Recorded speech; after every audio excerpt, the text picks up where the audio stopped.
വാർത്തകളിലേക്ക് വിശദമായി. ഓപ്പറേഷൻ സിന്ദൂറിൽ വിദേശ രാജ്യങ്ങൾക്ക് മുന്നിൽ നിലപാട് വിശദീകരിക്കാനുള്ള പ്രതിനിധി സംഘങ്ങളിൽ ഒന്നിനെ കോൺഗ്രസ് എം പി ശശി തരൂർ നയിക്കും. ലോകരാജ്യങ്ങൾക്ക് മുന്നിൽ പഹൽഗാം മുതൽ ഓപ്പറേഷൻ സിന്ദൂർ വരെയുള്ള വിവരങ്ങളും പാകിസ്ഥാന്റെ ഭീകരവാദത്തെ അനുകൂലിക്കുന്ന നടപടികളും വിശദീകരിക്കുകയാണ് സംഘത്തിന്റെ ലക്ഷ്യം. മെയ് 22 മുതൽ ജൂൺ 10 വരെ നീണ്ടു നിൽക്കുന്നതാണ് യാത്ര. വിവരങ്ങളുമായി എസ് നന്ദഗോപൻ ഒപ്പം ചേരുന്നു.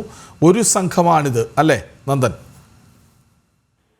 ലഭ്യമായ വിവരങ്ങൾ പ്രകാരം കൃഷ്ണരാജ് ഇപ്പോൾ നിലവിൽ 6 പേരടങ്ങുന്ന സംഘങ്ങളായിട്ട് 8 സംഘങ്ങളെ തിരിച്ചിരിക്കുകയാണ്. അതായത് 8 സംഘങ്ങൾ രൂപീകരിക്കും. അതിൽ 6 അംഗങ്ങൾ ഉൾപ്പെടും.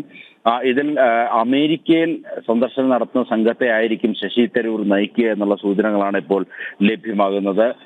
കൂടാതെ UAE അടക്കമുള്ള മറ്റ് രാഷ്ട്രങ്ങളിലും സന്ദർശനം നടത്തുവാൻ വേണ്ടിയുള്ള തീരുമാനമായിട്ടുണ്ട്. പെഹൽഗാമിൽ കഴിഞ്ഞ മാസം 22-ാം തീയതി നടന്ന ഭീകരാക്രമണം, ആ ഭീകരാക്രമണം എന്തായിരുന്നു, എങ്ങനെയായിരുന്നു, മതം ചോദിച്ചിട്ടുള്ള ആക്രമണമായിരുന്നു തുടങ്ങിയ കാര്യങ്ങൾ വിശദീകരിക്കുവാനും ഒപ്പം തന്നെ അതിനെ തുടർന്ന് ഓപ്പറേഷൻ സിന്ദൂർ എന്നുള്ള സൈനിക നടപടി ഭാരതം ആക്രമിച്ചതിന് അല്ലെങ്കിൽ ഭാരതം ആക്രമണം തുടരാനുണ്ടായ സാഹചര്യം തുടങ്ങിയ കാര്യങ്ങൾ വിശദീകരിക്കുകയായിരിക്കും ഈ ഒരു സംഘത്തിന്റെ ലക്ഷ്യമെന്നാണ് മനസ്സിലാക്കാൻ കഴിയുന്നത്.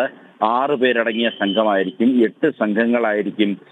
അതെ, 8 സംഘങ്ങൾ മുഴുവൻ 48 പേർ. അങ്ങനെ ഈ 6 പേരടങ്ങുന്ന 8 സംഘങ്ങൾ വിവിധ രാജ്യങ്ങൾ സന്ദർശനം നടത്തി പെഹൽഗാം അടക്കമുള്ള ഓപ്പറേഷൻ സിന്ദൂർ അടക്കമുള്ള കാര്യങ്ങൾ എന്താണ് ഭാരതം ഇതുവരെ പാകിസ്ഥാനെതിരെ, ആഗോള ഭീകരവാദത്തിനെതിരെ ചെയ്തത് എന്നുള്ളത് കൃത്യമായി ബോധ്യപ്പെടുത്തുവാനുള്ള നീക്കമാണ് ഭാരതത്തിന്റെ ഭാഗത്തുനിന്ന് ഇപ്പോൾ ഉണ്ടായിരിക്കുന്നത്. കൃഷ്ണ, ശരി, നന്ദഗോപനാണ് വിവരങ്ങൾ നൽകിയത്.